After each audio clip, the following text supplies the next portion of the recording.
grace.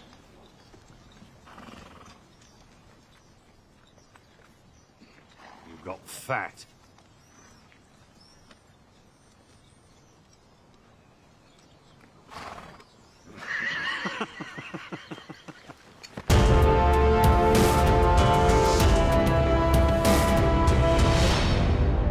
Hey everyone, welcome back to my channel. Today I'm continuing my analysis of the A Song of Ice and Fire book series with a look at Eddard 1. It's Ned's first POV chapter, but he loomed large in both Bran's and Catelyn's.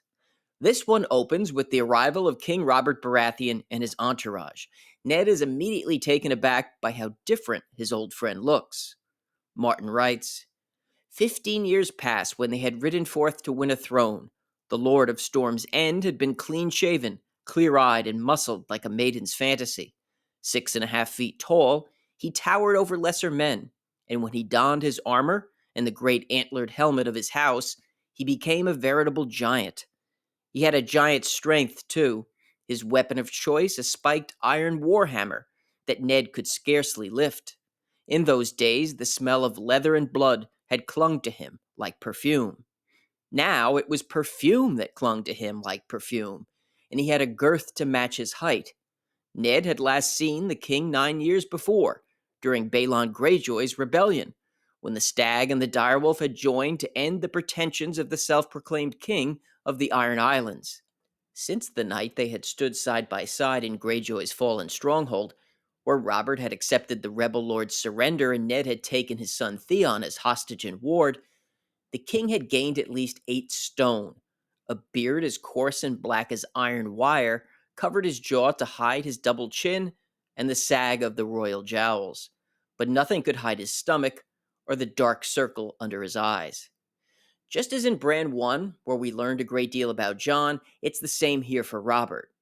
After warmly greeting the Starks, the king's first desire is to go down into the crypts to pay his respects to Ned's sister Lyanna, the woman Robert had loved and was set to marry. Cersei protests because they had been riding all day, but mainly, I think, because going to see Lyanna is an affront to her. Jaime, though, takes her by the arm, and this persuades Cersei to stop. So Ned and Robert descend into the crypts, with Robert buoyant to be in his friend's company again, and Ned constantly taking note of how different Robert is. Ned feels that the king has given in too much to his huge appetites, and it's taken a toll on the man. Robert breathes heavily, just by going down the stairs, and it turns his face red. We also have an intriguing description of the crypts. It was always cold down here. Their footsteps rang off the stones and echoed in the vault overhead as they walked among the dead of House Stark. The lords of Winterfell watched them pass. Their likenesses were carved into the stones that sealed the tombs.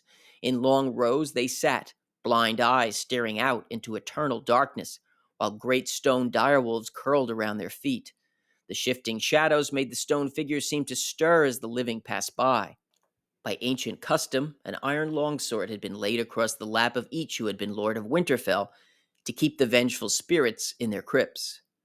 What stands out to me is how this dark, cold place is almost alive, at least from Ned's perspective, and it's also foreshadowing of how close Ned is to joining his ancestors down there.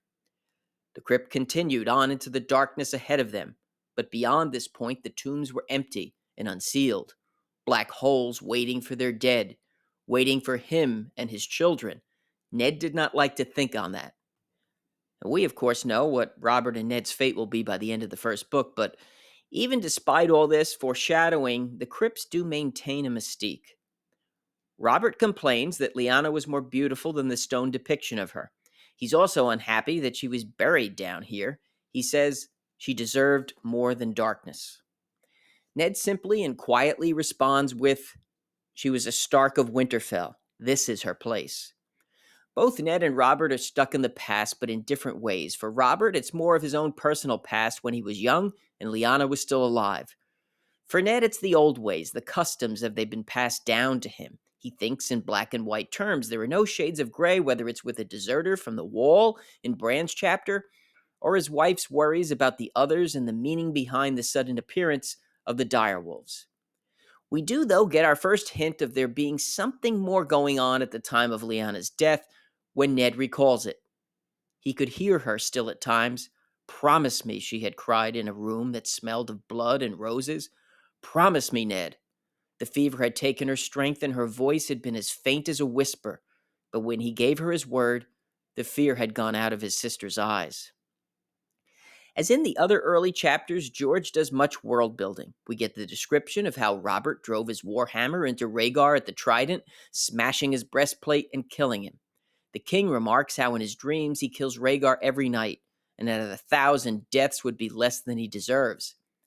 And you can tell that Ned wants to take the conversation away from Rhaegar, because he suddenly mentions that they should return to the others. Robert brushes it off because returning to Cersei is the last thing he wants. And besides, he has another intention: to make Ned his hand. They discuss Jon Arryn's death. Martin writes, "Robert shook his head. I have never seen a man sicken so quickly. We gave a tourney on my son's name day. If you had seen Jon then, you would have sworn he would live forever. A fortnight later, he was dead." Although neither Ned nor Robert voice suspicion about Jon's death not being of natural causes, for the reader here there is an insinuation that everything isn't as it appears. And there's actually so much in this chapter that isn't as it seems. Robert's bond with Lyanna wasn't what he thought it was. Neither was the relationship between Lyanna and Rhaegar. And the result of that union, their son, is someone who Ned now pretends is his bastard. Even Cersei and Jaime, who were briefly introduced, are not quite what they seem either. And there's a lingering mysteriousness about the Crypts, too. Martin gives the Crypts a feel that borders on being sentient. He writes, "They started back down between the pillars. Blind stone eyes seemed to follow them as they passed."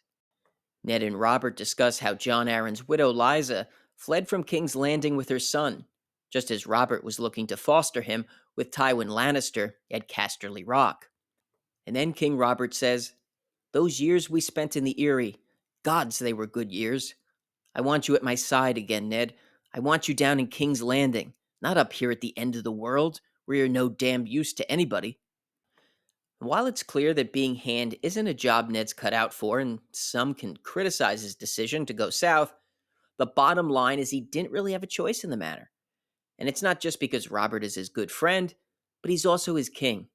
And if the king brings his entire family and a huge entourage north, you can't just let him go home empty-handed.